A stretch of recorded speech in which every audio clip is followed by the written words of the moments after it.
చిత్తూరు జిల్లా పూతలపట్టు నియోజకవర్గం పేట అగ్రహారం గ్రామంలో దళిత ఎమ్మెల్యే అయిన తనను అవమానించారని ఎంఎస్ బాబు ఆవేదన వ్యక్తం చేశారు.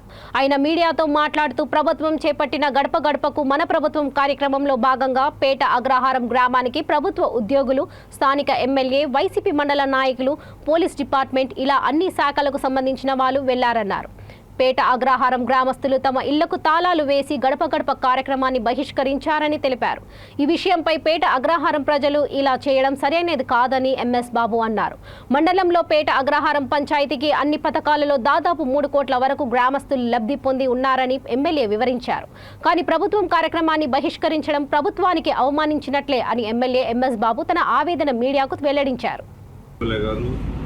అధికారులు అందరూ కలిసి వెళ్ళిపోవడం పేట విలేజ్కి అక్కడికి పోయేటప్పటికే వాళ్ళు గ్రామంలోకి రానివ్వకూడదని ఉద్దేశంతో నిలిపి మన ఎస్ఐ గారు అందరూ మాట్లాడి నేను కూడా నాయకులతో మాట్లాడలేదు. మరి నేను అడిగేది ఒకటే క్వశ్చన్, ఇక్కడ ఈరోజు ఎత్తుకుంటే అభివృద్ధి పథకాలు ఎత్తుకుంటే దాని గురించి ఎమ్మెల్యే గారు మొత్తం వివరిస్తారు ఎంతంత అక్కడ పెట్టామని. ఒక దళిత ఎమ్మెల్యే ఒక గ్రామానికి వస్తుంటే ఈరోజు మీరు వచ్చి అడ్డగించడం న్యాయమా? ఎందుకు అడ్డగించాలా? లేదు అడ్డగించడం లేదు అంటున్నారు కదా. మరి అడ్డగించలేదు అందరినీ బలవంతంగా తీసుకుని పోయి ఊర్లో ఒక మౌట్ డబ్బులు పెట్టి అక్కడే అందరినీ ఊర్లో లేకుండా బేగాలు వేసి తీసుకోవడం న్యాయమా? సమస్యలు ఏదైనా ఉంటే నేను న్యాయంగా వచ్చి మాట్లాడాలి. వచ్చి మాట్లాడితే మాకు ఈ సమస్య ఉంది, మేము చేస్తున్నాం చెప్పి మాట్లాడాలి. కానీ అది వదిలేసి అందరినీ పిలుచుకుని ఊరంతా కొంతమంది ఉంటే వాళ్ళు బలవంతంగా వాళ్ళు స్వచ్ఛందంగా బేగాలు వేసుకుని పోతే పర్వాలేదు.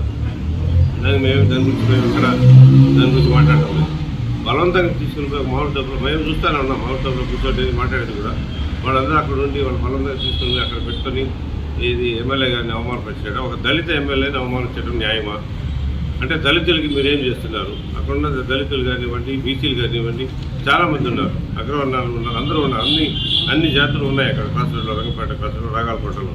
మరి మీరేం చేస్తారు? ఒక బీసీలకి, దళితులకి వాళ్ళకి కావాల్సిన సమస్యలు చెప్పుకోలేదని ఒక దళిత ఎమ్మెల్యే వాళ్ళ ఇంటికి వస్తామంటే వాళ్ళ ఇంటికి వచ్చి మాట్లాడే అవకాశం కూడా వాళ్ళకి కాకుండా స్థానిక ప్రజలకు ఇవ్వకుండా చేస్తే అది న్యాయమని నేను అడుగుతున్నాను.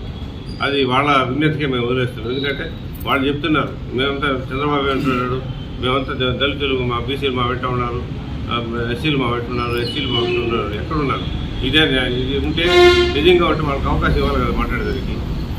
నా క్వశ్చన్ అదే. ఎందుకంటే ఒక దళిత ఎమ్మెల్యేని అవమానించడం న్యాయమా? అదే మాట్లాడుతున్నాను. ఎంతో తెలుసుకుంటే చెప్తున్నాను, ఎమ్మెల్యే గారు చెప్తాను.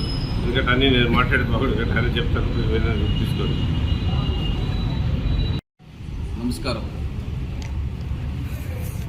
మేము దాదాపు 1 ఇయర్గా గడప గడప కార్యక్రమం ప్రారంభం చేసి ప్రతి పేదవాళ్ళకి, ప్రతి కుటుంబానికి, లేనోళ్ళకి, ఉండోళ్ళకి, కులం మతం లేకుండా ప్రతి ఒక్కరికి మేము మా యొక్క ముఖ్యమంత్రి గారు ఇచ్చే యొక్క పథకాల మీద గ్రామ అభివృద్ధి చేయాలా, ఆ గ్రామానికి ఇక్కడ ఏం కావాలా, ఆ గ్రామంలో స్థానికంగా ఏమైనా ఇక్కడ ప్రాబ్లం ఉండదా అనే కార్యక్రమం గడప గడప కార్యక్రమం.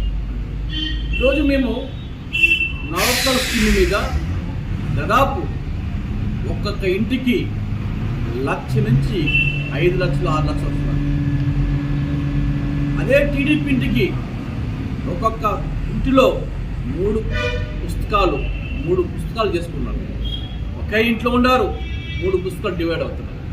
ఈ డివైడ్ అయిపోయినప్పుడు ఒక్కొక్క పథకాలు ఎంత వస్తుందో తెలిసిన ఒక్కొక్క ఇంటికి 3 లక్షలు 4 లక్షలు ఆ లెక్కేసుకోండి, 10-12 లక్షలు వస్తున్నారు. ఇవన్నీ ఎవరు ఇస్తున్నారు? ఏ ప్రభుత్వం ఇస్తున్నది? ఎక్కడి నుంచి ఇస్తున్నారు? మా ప్రభుత్వం ఇస్తున్నది. మా ముఖ్యమంత్రి గారు జగన్మోహన్ గారు ఇస్తున్నారు. అన్ని పథకాలకు పేదవాళ్ళకి, బలహీన వాళ్ళకి కులం మతం లేదు, పార్టీ లేదు. ఇటువంటి ఒక నాయకుడు గడప గడప పోయి మీ సేవ చేయండి, మీకు సేవ చేసి ప్రజల్లో మనం సేవ చేయాలా, ప్రజలకి ఏం కావాలో చేయాలనేది ఈ కార్యక్రమం. మొన్న మేము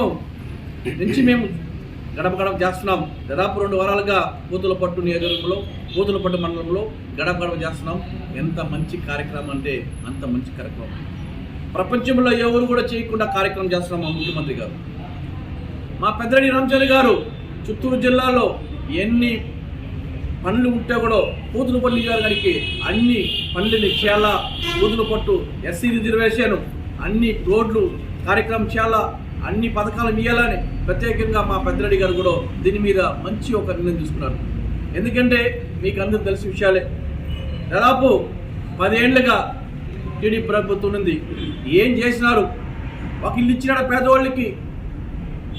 ఒక పింఛన్ ఇచ్చినారా? మీ కులానికి, మీ ఒక్క అనుచరులకి, మీ పార్టీలో ఉన్న వాళ్ళకి ఇచ్చినారా? కానీ పేదవాళ్ళకి ఇచ్చింది ఎక్కడ జరిగిందా?